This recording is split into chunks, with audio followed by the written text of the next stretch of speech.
iNews Views, February 15th. Accept the challenges so that you can feel the exhilaration of victory.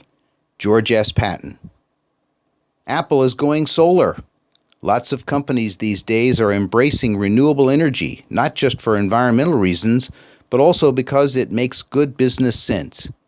Tim Cook, Apple's CEO, recently announced an $850 million deal with First Solar, the largest solar power company in the U.S. Google, Walmart, IKEA, Amazon, and Microsoft have all committed large sums of money to green energy projects.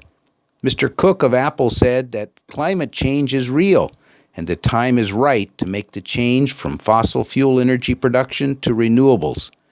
The price for producing solar electricity is dropping fast and will be the primary source of energy by 2050. Plastic trash is filling our oceans, is being consumed by ocean life, and is creating an environmental disaster that will impact us for generations.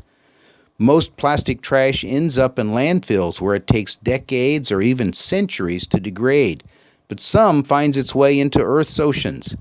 China, Indonesia, and the Philippines are the three worst polluters, but all countries need to help stem the rising tide of plastic waste in the oceans. The two biggest Asian economies of China and India are about to change positions in the hierarchy of the world's financial powers. India is poised to grow its GDP by 7.4% this year, while compared to China's 6.3% growth. But there are some potential problems.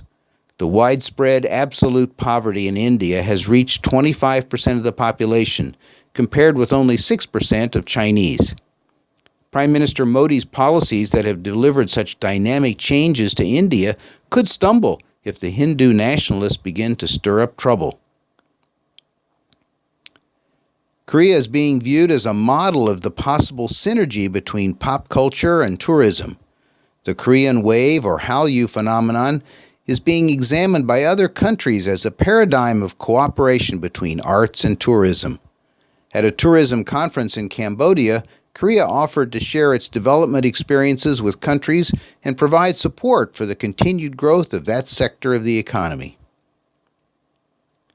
A recent survey of 92 municipalities across Korea found that Gangnam Station was the busiest public transit stop in the country.